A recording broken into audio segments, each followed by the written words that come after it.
Have you ever wondered what really goes on behind those closed boardroom doors?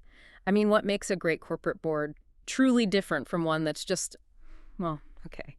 We hear about boards constantly, right? But figuring out their actual influence can sometimes feel a bit murky.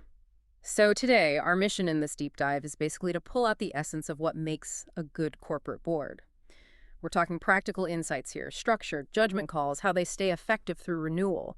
Think of it as your shortcut to understanding the crucial role these groups play in whether a company sinks or swims and how they actually work in practice. Exactly. And we're basing this on some really solid source material today, specifically excerpts from The Good Board, Structure, Judgment, and Renewal. It does a great job of providing that foundational understanding. You know, moving past just theory to what actually makes these leadership bodies work day to day.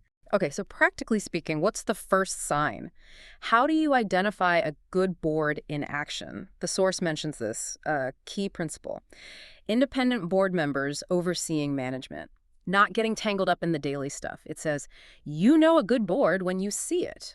That sounds simple, but what does that really mean on the ground? Well, that distinction is just fundamental. Hmm. If a board dives too deep into operations, it can, frankly, get in the way. It might stifle management or even become like a shadow management team. Not good. So for a board to be effective, you absolutely need transparency in how it's set up. Clear charters, people knowing who does what on committees. Right. A really clear line on roles and responsibilities for each member. And, maybe most importantly, strong directors who think for themselves and are actually, engage. These aren't just nice to haves, they're the bedrock. They have to be there for the board to function properly. Okay, that makes sense. And that seems to lead naturally to a really key person in all this, the chairman.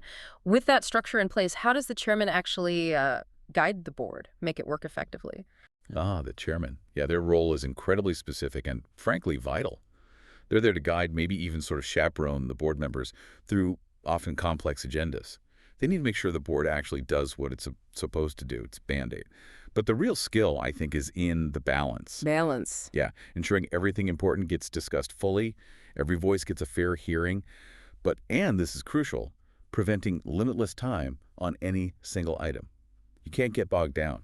The goal is really about making sure the board gets the best out of all its members, encouraging contributions that are genuinely useful, valuable, not just talking for talking's sake. I can only imagine how tricky that balancing act must be in reality. Are there common ways chairmen sort of stumble with that? Oh, absolutely.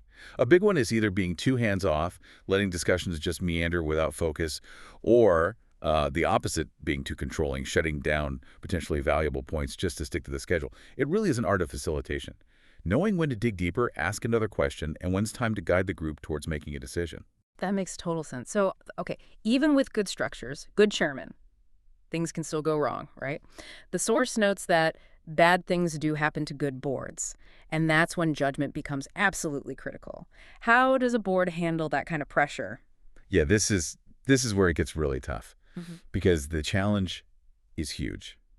Boards often face situations where they might need to put aside their own, maybe deeply held ideological views or even personal feelings for the company's sake. Like what kind of situation? Well, imagine a company needing to sell off a division that's been part of its identity for ages, but it's losing money hand over fist.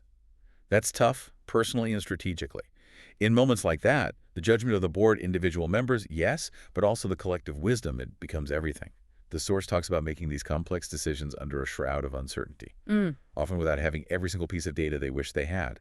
And in those moments, that board's judgment, it reigns supreme and ultimately seals a company's fate. It's a very real, very practical test. Wow. Okay.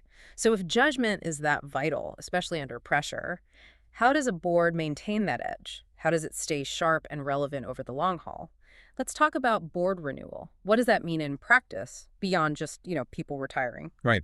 Renewal is seen as a best practice now, especially in leading companies. And it's much more active than just waiting for term limits. Think annual performance reviews for the board itself, which can lead directly to changes in who's on the board, and careful succession planning for all the key committees. Ah, okay. It's this ongoing process that keeps things fresh, brings in new perspectives, and interestingly, it's also a pretty effective way to combat free riding. Free riding? Yeah, where maybe some directors aren't pulling their weight, relying on others. Renewal encourages everyone to stay active and contribute meaningfully. Plus, it just provides a natural way to make adjustments if a director isn't quite the right fit anymore, maybe because the company's needs have changed or the contribution isn't as strong. It's about keeping the board vibrant and effective, continuously. So, bringing this all together, what's the impact on the company itself? We've talked about these internal dynamics, structure, judgment, renewal.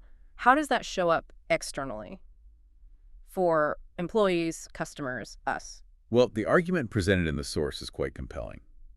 Essentially, any strengths or weaknesses within the board inevitably get reflected in the culture of the company more generally. Right. The board sets the tone from the top, as they say. Right, the tone from the top. And if you connect that to what's happening now, you see increasing scrutiny from, well, everyone. Shareholders, employees, regulators, customers, NGOs, even just ordinary citizens. People are asking tougher questions about corporate culture, about ethics, about how companies operate. And that really points to the fact that the board's influence isn't just confined to the boardroom. It shapes the whole company's character and how it interacts with the world. It has very real, tangible impacts. Okay, so we've covered some really practical ground today. The necessity of that independent oversight, that clear line between governing and managing. We talked about the chairman's crucial role in making discussions productive, getting the best from everyone. And then the critical importance of judgment, especially when things are uncertain, plus that ongoing process of renewal to keep the board effective. Exactly. Which leads us, I think, to a final thought for you, the listener, to chew on. Given everything we've discussed, that a board's character really does set the tone from the top and shapes the entire company culture. Well, what does a company's culture tell you about the board that's overseeing it? When you look at a company, what practical signs, what clues do you look for that might hint at the quality and the character of the leadership sitting in that boardroom?